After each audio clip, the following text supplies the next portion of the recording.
का स्वागत है आपके अपने चैनल में। आज मैं लेके आए हूँ कलश स्थापना किस प्रकार करनी चाहिए। कलश स्थापना में आपको किन किन चीज़ों की ज़रूरत पड़ती है, यानी कि सामग्री आपको क्या क्या लेना होता है, और दीप कलश और श्री कलश में क्या अंतर होता है, किस तरह से इसे अंतर किया जाता है और इसमें क्या क्या ज़रूरत होती है, संपूर्ण जानकारी आपको इस वीडियो में मिलेगा। तो चलिए शुरू करें और इस वीडियो को एंड तक अवश्य ही देखिएगा। चलिए जाने ना के लिए आपको ये सारी चीज़ें चाहिए होती है। मूली आपको चाहिए होता है। फिर आपको ये जो है गेहूँ मैंने पूरी रात पानी में भिगो कर रखा है। थोड़ा सा गेहूँ, थोड़ा सा ज्वार पूरी रात मैंने पानी में भिगो कर रखा है। देखिए इस प्रकार का ज्वार जो है इसको मैंने पानी में भिगो कर रखा है। इससे खेती बहुत हरी भरी आती है। और इसके बाद हमें कलश में डालने के लिए गांठ हल्दी, 1 रुपये का सिक्का, लौंग, इलायची और सुपारी चाहिए होगा। कुमकुम, रोली हमें चाहिए होगा तिलक करने के लिए, और सफ़ेद चंदन हमें चाहिए होगा, और पीला आपको नहीं ज़रूरत पड़ेगी।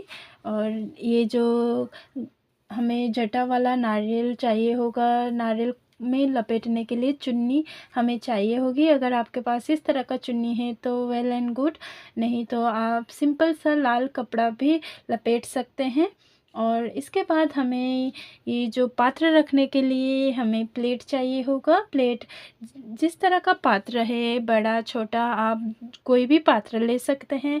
उसके बाद आप के पात्र के अनुसार प्लेट लीजिए। फिर हमें गंगा जल चाहिए होता है।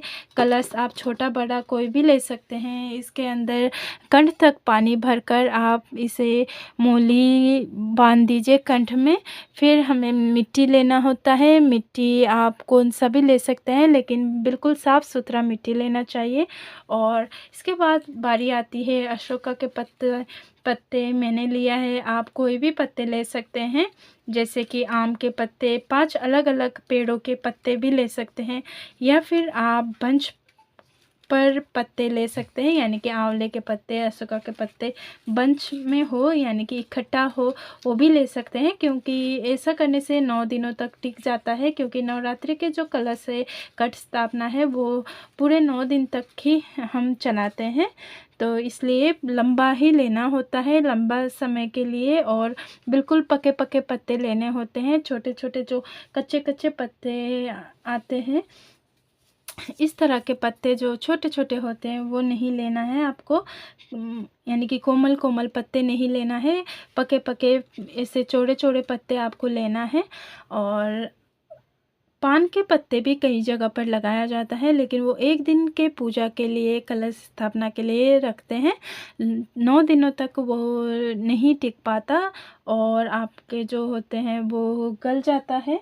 इसके बाद हमें चाहिए चीनी, थोड़ी सी हमें चीनी चाहिए होगा। चीनी हम कलश के जल में थोड़ा सा डाल देंगे, ताकि हमारे जो पत्ते हैं हरे भरे रहे।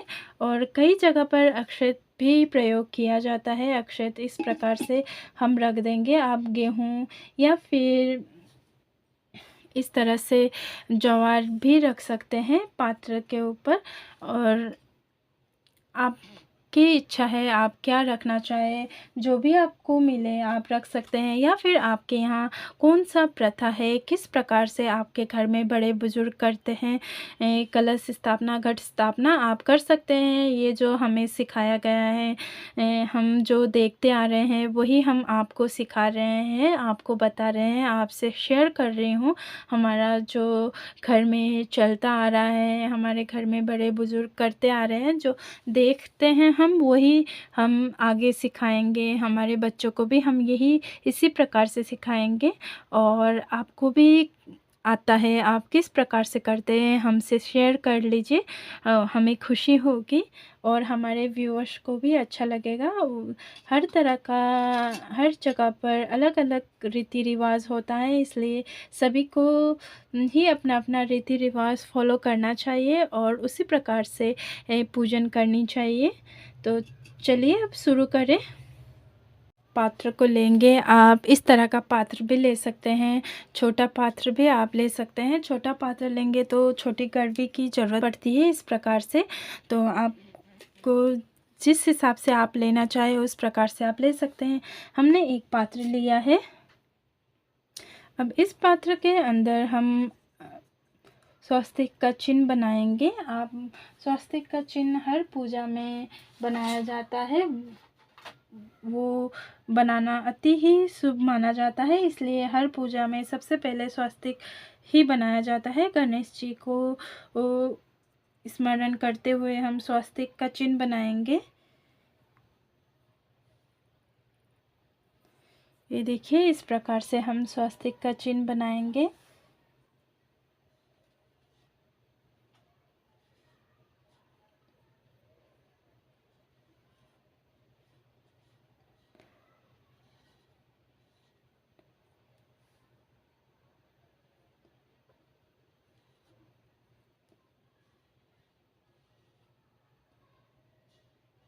हर एक का स्वास्तिक बनाने का तरीका अलग होता है, लेकिन बनता तो वैसा ही है, सेम ही होना चाहिए। सभी का सेम बनता है, लेकिन बनाने का तरीका अलग होता है।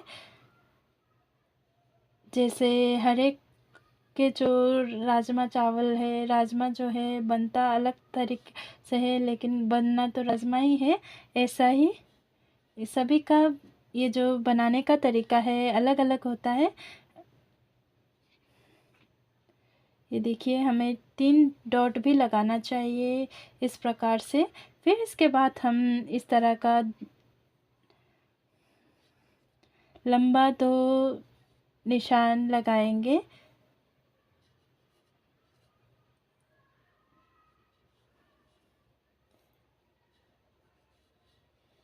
ये देखिए, इस प्रकार से हमने ये स्वास्तिक का चिन्ह बना लिया है। अब हम क्या करेंगे, थोड़ा सा पुष्प लेकर हम इसे छिड़क देंगे और इसके बाद अब हम इसके अंदर मिट्टी डाल देंगे। आप देखिए, इस प्रकार से हम मिट्टी डालेंगे।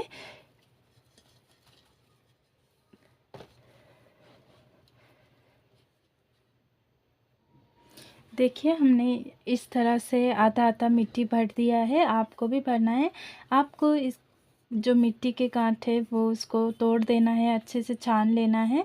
छानने के बाद भी इस तरह का हो गया है मेरा थोड़ा, तो कोई दिक्कत वाली बात नहीं है। इस तरह से आपको भरना है, पूरा नहीं भरना है, क्योंकि जब हम पानी इसमें डालेंगे, जल डालेंगे तो वो बाहर आ जाएगा, इसलिए आपको पूरा नहीं डालना है। इसके बाद हम क्या करते हैं,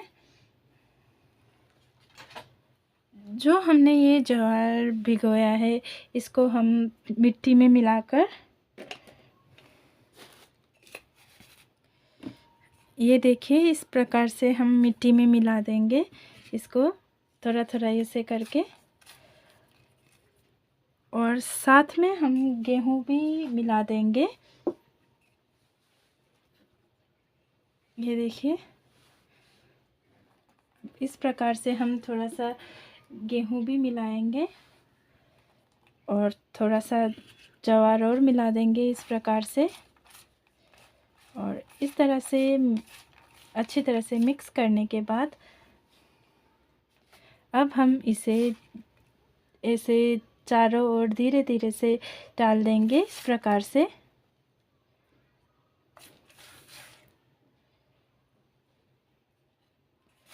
बीच में इसलिए ज़्यादा नहीं डालने हैं कि जो हम कलश लगाएंगे वो कलश ऊपर आ जाता है और ये जो ज्वार उगते हैं वो फिर ख़राब हो जाता है, इसलिए हमें बीच में नहीं लगाना है। इस प्रकार से हम डालते जाएंगे। में क्या करना है, ये जो हमने मिट्टी का पात्र या कलश लिया है उसके ऊपर हम अब स्वास्तिक बनाएंगे। स्वास्तिक आप बना सकते हैं या फिर आप श्री भी लिख सकते हैं। अब हम स्वास्तिक बनाएंगे।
ये देखिए हमने बना ली है स्वास्तिक। अब हम इसको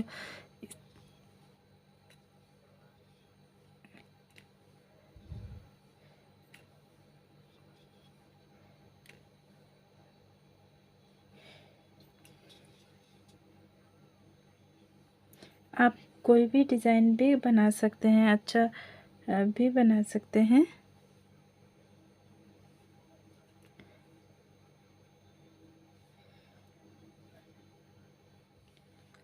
ये देखिए अब हम दूसरी तरफ भी बनाएंगे।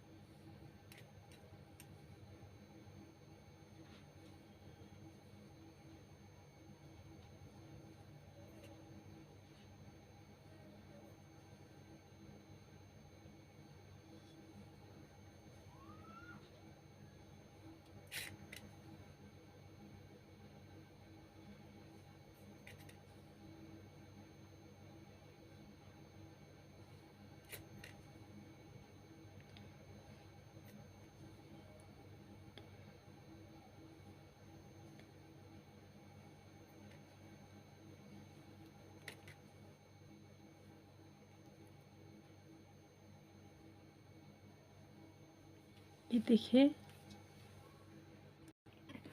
कलश जो होता है, कलश में सभी देवी देवताओं का वास होता है। हम सभी देवी देवताओं को आगमन करते हैं कलश के अंदर, तो इसलिए हमें कलश भी बहुत ही अच्छे से सजाना चाहिए। अच्छे से हमको रखना चाहिए संभाल कर, और हमें सही तरह से इसको डिज़ाइन करना चाहिए। आपको जैसा आपकी इच्छा हो उस प्रकार से आप कर सकते हैं डिज़ाइन, और इसी प्रकार से सिंपल तरीके से भी आप कर सकते हैं।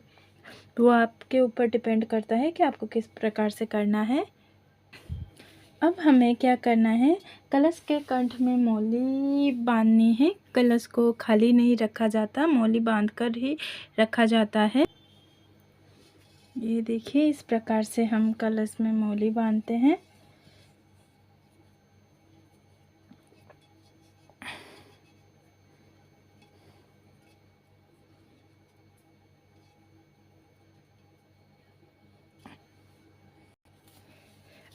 अब हम नारियल के ऊपर भी स्वास्तिक बनाएंगे। जैसे भी बनता है आप बना लीजिए, क्योंकि नारियल के ऊपर जो स्वास्तिक बनाते हैं वो दिखता नहीं है और सही तरीके से बनता नहीं है। बस मन की तसल्ली के लिए कि हमने बना ली है। ये बहुत ही शुभ चिन्ह होता है। कोई भी कार्य करते हैं हम, शुभ कार्य करते हैं, तो उसमें स्वास्तिक बनाना होता है, बनाना अनिवार्य होता है।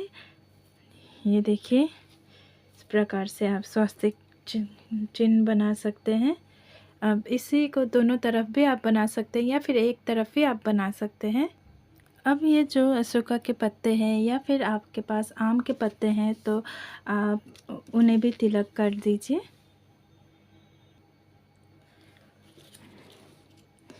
देखिए आपने पानी में भिगो के रखा है इसको, तो आप थोड़ा सा इसको पोंछ लीजिए, फिर ही तिलक अच्छे से लग पाएगा।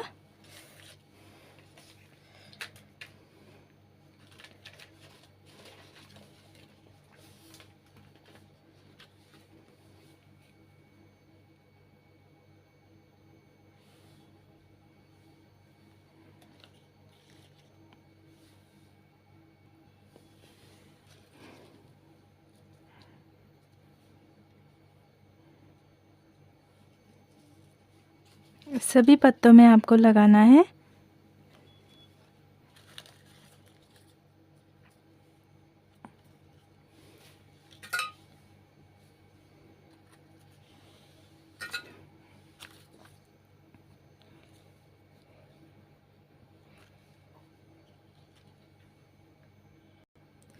अब हमने जो ये लगाया है, खेती की है, उस पर हमें हल्का हल्का मिट्टी छिड़कना है ऊपर से, इस तरह से।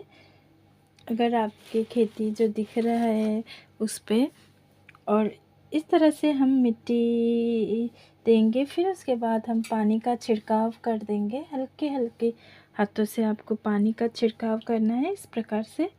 और रोज़ सुबह शाम आपको इसी तरह से, जब आप पूजा करें, इसी तरह से पानी का छिड़काव देते रहिए, ज़्यादा नहीं। और इस तरह से आप यदि लगाएंगे तो ज्वार आपके बहुत अच्छे हरे भरे होकर आएंगे। माता रानी आपके ऊपर कृपा बनाए रखेगी। इसके बाद हमें क्या करना है, जो हमने ये खेती लगाई है उस पर भी हम तिलक कर देंगे चारों ओर।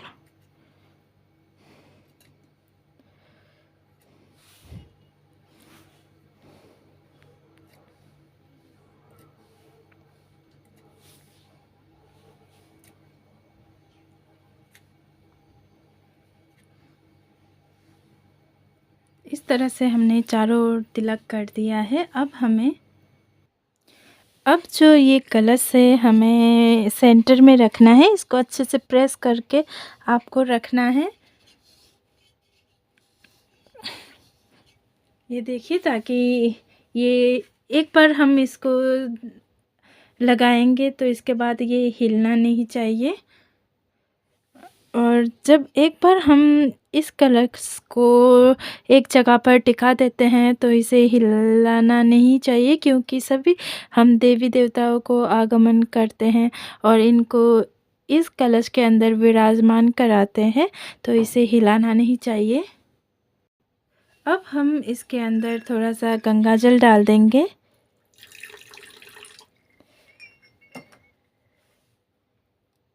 फिर इसके बाद हम इसमें जल भर देंगे। आपको पूरे कंठ तक जल भरना है। हमने जल कंठ तक भर दिया है। अब हम इसके अंदर थोड़ा सा जो खड़ी चीज़ें हमने ली है वो हम डालेंगे। सबसे पहले हम 1 रुपये का सिक्का, ये देखिए, ये हम डाल देंगे। फिर उसके बाद इलायची, फिर एक लौंग और गाढ़ हल्दी। आपके पास गाढ़ हल्दी ना हो तो आप हल्दी पाउडर भी डाल सकते हैं। इसके बाद हम अब सुपारी डाल देंगे और थोड़ी सी हम इसमें डालेंगे चीनी।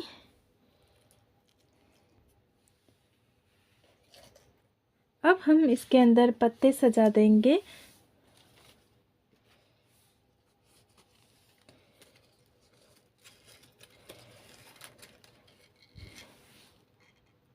अच्छे से अब हमें इसमें पत्ते सजाने हैं।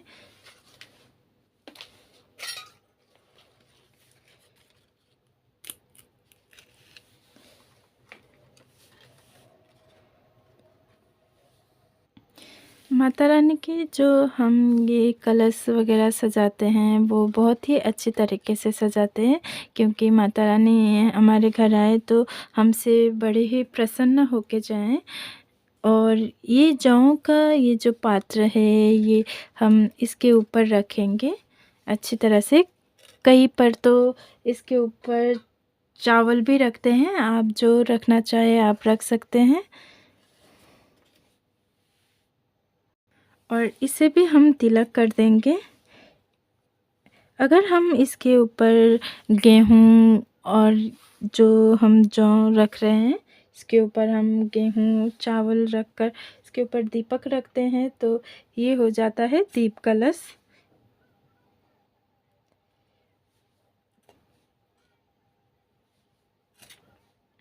और इसको भी बहुत ही अच्छे से सजाना है। आप पहले सजा लें, टिक्की कर लें, या फिर उसके बाद में भी आप कर सकते हैं। ये इस प्रकार से जैसे मैंने किया है इस प्रकार से भी कर सकते हैं। और ये जो दीप हम रखते हैं तो वो एक दिन के पूजा में किया जाता है। तो ये हम 9 दिन के पूजन कर रहे हैं, तो नवरात्रि में तो हमें नारियल का ही इस्तेमाल करना होता है।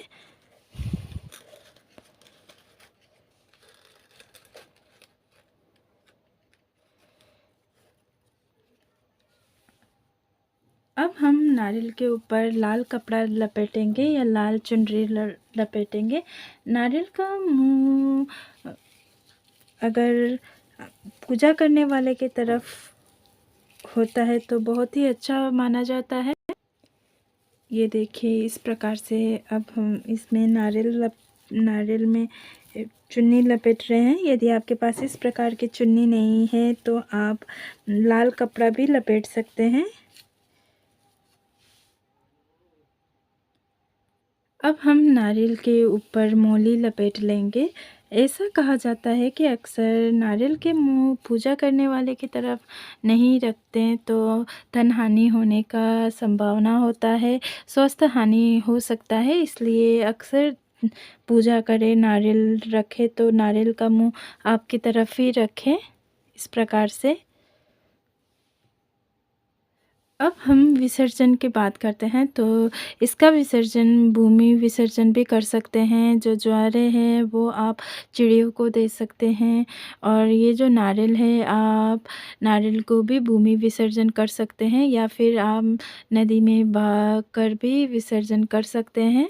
और ये जो पत्ते हैं ये भी भूमि विसर्जन कर सकते हैं। इसके अंदर जो इलायची और गांठ हल्दी ये जो बनी है वो आप खाने में मसाले में प्रयोग कर सकते हैं। और ये जो ज्वार यदि आप चिड़ियों को नहीं दे रहे हैं तो आपने गेहूँ वगैरह रखा है तो गेहूँ चावल आपने रखा है तो आपके जो जहाँ पर गेहूँ चावल रखते हैं उसके अंदर मिला सकते हैं। नारियल को तोड़ना नहीं है या फोड़ना नहीं है, इसको विसर्जन ही करना है। और इसके अंदर जो 1 रुपये का सिक्का रखा है आपने वो आप अपने जहाँ पर आप पैसे रखते हैं उसके अंदर रख सकते हैं।